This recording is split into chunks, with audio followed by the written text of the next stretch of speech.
In de sport het voetbalduel tussen ONS Snits en Spakenburg, de nummers 5 en 4 van de sneeuwstopklasse. Beide ploegen hebben 26 punten uit 17 wedstrijden. Het is Spakenburg wat al heel vlot op voorsprong komt. In de 4e minuut is het de kopbal van Salim Amarzgoui. En dan staat Spakenburg op voorsprong.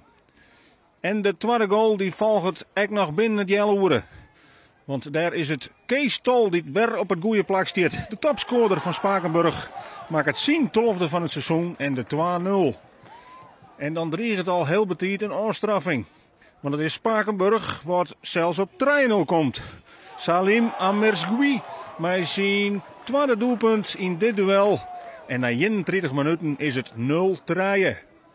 Wat kan ONS dan? De lange bal. En dan is het Sander van der Heijden die het heel goed meisjocht en er tussen komt.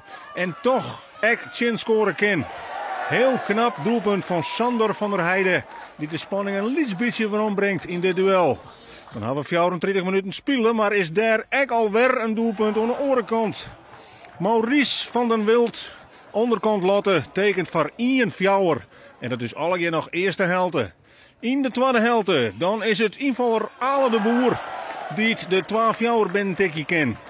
En dan is er misschien nog wat mogelijk in Snits. Maar daarna wil het net meer en wordt de eindstand zelfs nog wat breder. 2-5 terug Roy de Ruiter. En dat betekent een dikke nederlaag voor ONS op eigen veld. 2-4 verliest in Spakenburg.